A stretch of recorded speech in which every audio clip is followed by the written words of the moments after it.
let's talk about this Kelly Slater Superocean 42. I'm going to go in on the details. We'll give you some macro video.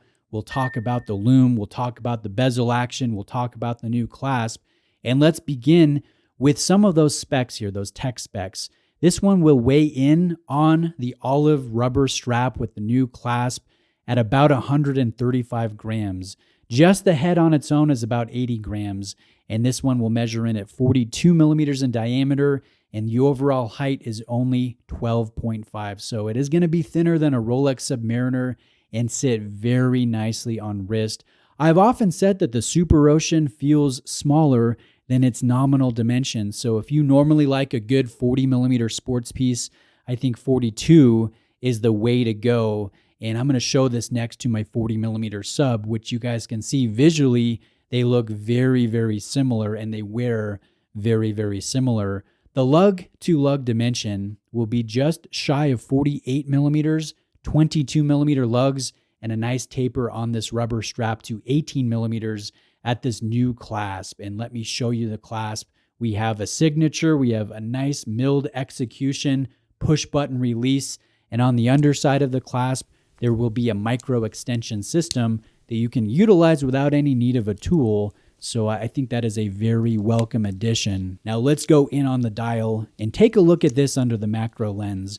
We have a very saturated, almost traffic cone orange that I think is so attractive. And Breitling is one of those few brands that really works with these bold, loud colors and does it to a very pleasing degree. I think a lot of us are familiar with Doxa and are familiar with Seiko, but Breitling is right up there in terms of working with the loud colors and making them fun and wearable. And I like the fact that the accent color is lime green, that retro Superocean font, that stylized signature there. It just looks so beautiful in lime green. Now going around the dial, you guys will see applied markers with a high polish bevel throughout, so they're grabbing light from different angles and helping with the at-a-glance legibility. They're also deeper, so there is a good amount of loom here, and I'll quickly give you the loom shot.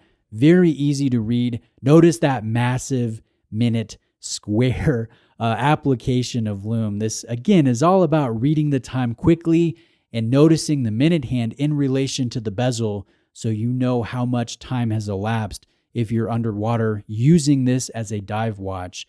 Now, we also have an applied B logo. We have white printing. We have a white index track, fully indexed. So again, fully legible, easy to read, and I like the subtle details. I like the beveling on the handset. I like the black paint on the running seconds hand, and I like the gloss black ceramic bezel insert that visually looks a little bit narrower in width in comparison to the index track. So this has a very circular, concentric progression of design language, and I think it's perfected by the fact that we don't have a date here cluttering up the dial or throwing off the balance and symmetry. Now let me give you the tactile action of the bezel. It is very sharp, very pleasant. There is no backplay. This is upgraded from the prior generation in terms of how it feels, the mechanical feel. And that's always a nice thing to see as a watch enthusiast, improved bezel action on a dive watch. Now let's zoom back and talk about the model in general. I think this wears nicely. This has a good retro design when it comes to the design language, but it doesn't feel like a heritage model per se.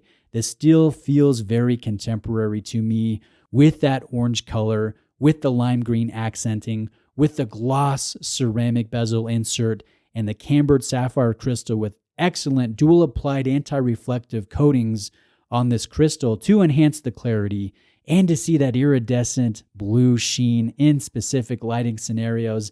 And then we have this rubber strap, which you will need to cut to fit if you want to get the perfect fit.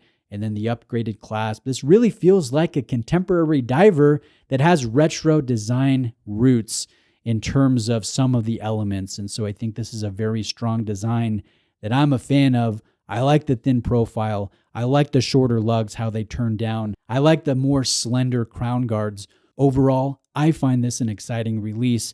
But let me share the point where I don't think this is so exciting or enticing. and that is the movement in relation to the retail price, which is $4,900 as shown here. And for that, we're getting a Slater movement, a no date here, which Breitling calls the caliber 17, 38 hours of power reserve, and no specific anti-magnetic properties. You will not be able to view it through a closed caseback. And really, that movement feels pedestrian for the price when you compare this model to other models from competitors, say the Seamaster 300 or the Seamaster Professional 300.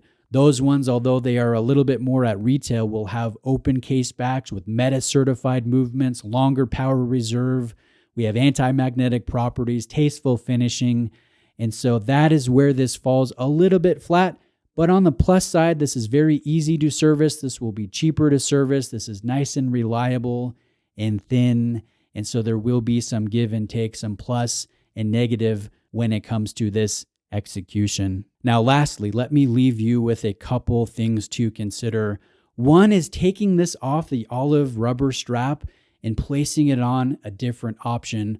I'm sure you're going to be able to buy the bracelet that has the excellent clasp, and how much that would make the orange of the dial just be more vibrant and catch more attention because of the stainless surround. I think that could be very, very compelling.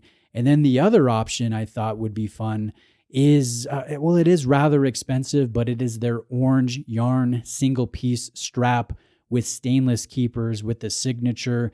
That is a little bit more of a brighter color that has the same orange in areas of that strap. And I think that paired with this could be even louder, and that might be fun on occasion. So a couple things to consider. Let me know if you have any specific questions about this Kelly Slater Superocean 42. Thank you for watching today. Have a great day, and I'll see you next time.